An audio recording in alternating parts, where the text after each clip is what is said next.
Hello everyone, তোমরা সবাই কেমন আছো? আশা করছি খুব ভালো আছো, আর আমিও খুব ভালো আছি। চলে এসেছি আবার একটি নতুন ব্লগ নিয়ে। আশা করছি তোমাদের এই ব্লগটি খুব ভালো লাগবে।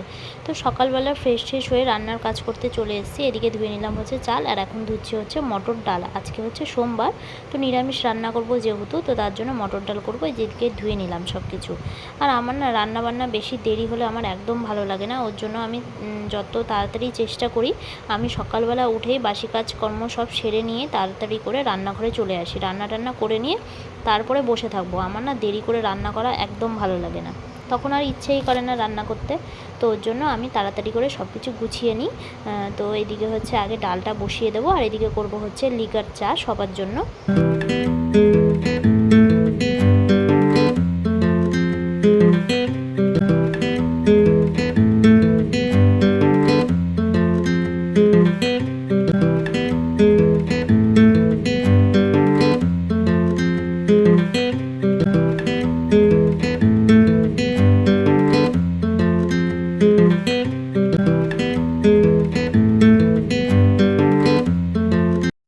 চা হয়ে গেছে, এখন একে একে সবাইকে চা দিয়ে দেবো। আর আমিও রান্না করতে করতেই চাটা খেয়ে নেবো, কারণ আমার এক্সট্রা সময় চলে যাক আমার এটা একদমই পছন্দ না। আর এদিকে আমি সব কিছু কেটে রেডি করে নিয়েছি। তো এদিকে বসিয়ে দিলাম হচ্ছে উচ্ছে ভাজা। এদিকে আমার উচ্ছে ভাজাও হয়ে গেছে। তারপরে আমি এদিকে পটল আলু পনির দিয়ে তরকারি করব, তো তার জন্য আলুগুলোকে ভেজে নিচ্ছি। আর ডাল হয়ে গেছে। এদিকে এখন আমি বসাবো হচ্ছে ভাত।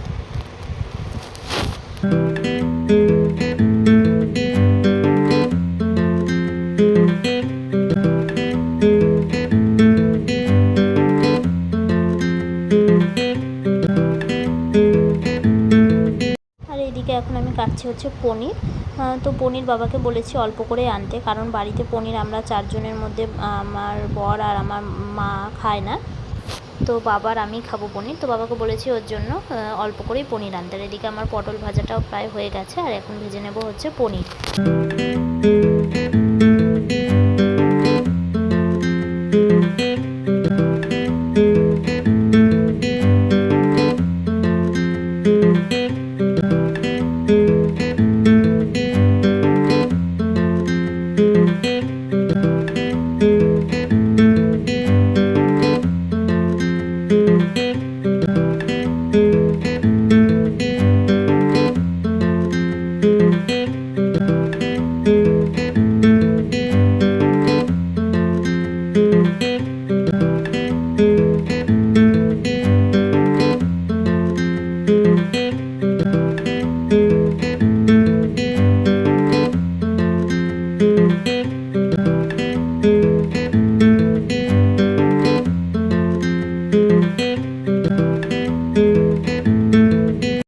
এদিকে আমার রান্না কমপ্লিট হয়ে গেছে। করেছি উচ্ছে ভাজা, আমের চাটনি, সজনের পাতা ভাজা, আর এদিকে পটল আলু পনির দিয়ে তরকারি, মটর ডাল, আমড়া আর ডাঁটা দিয়ে।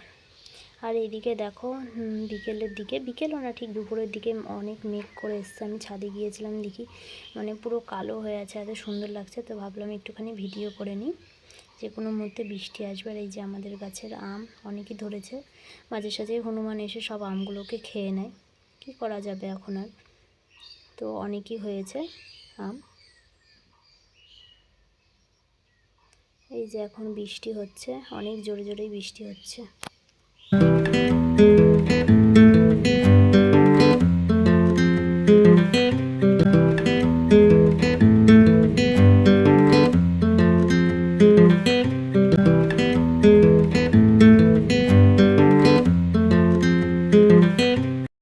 বৃষ্টি শেষ হয়ে যাওয়ার পরে আমরা গিয়েছিলাম হচ্ছে একটু ঘুরতে জল মন্দিরে।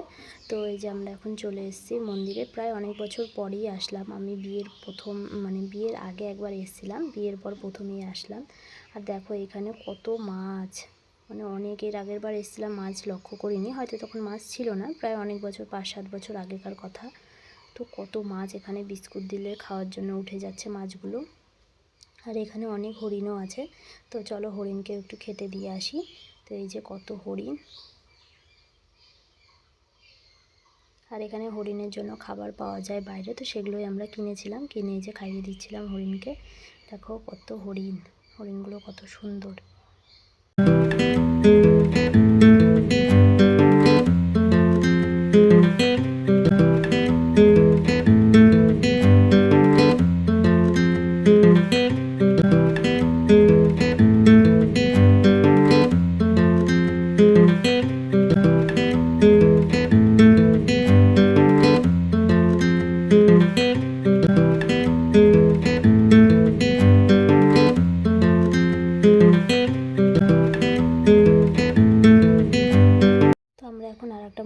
যাব। তো এটা হচ্ছে নতুন হয়েছে শিব ঠাকুরের মন্দির শ্মশানের পাশেই। তো এটাতেও প্রথম গেলাম আমি, তাও অনেক দিনই হয়েছে হওয়া, তো যাওয়া হয়নি। তো ওই যে আজকে প্রথম গেলাম। শিব ঠাকুরটা অনেকটাই বড়। তো চলো তোমাদের সাথে শেয়ার করি, পুরোটা দেখতে থাকো ব্লগটা।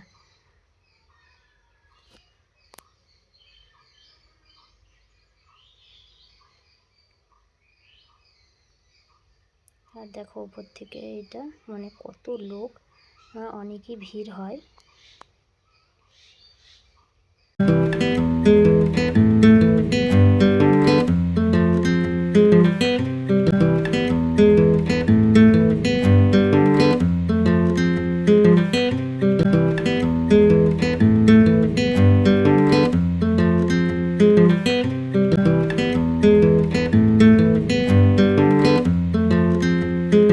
তো আজকের ব্লগটি এই পর্যন্তই। ভালো লাগলে অবশ্যই একটু লাইক করো, চ্যানেলটিকে সাবস্ক্রাইব করো। দেখা হচ্ছে নেক্সট ব্লগে।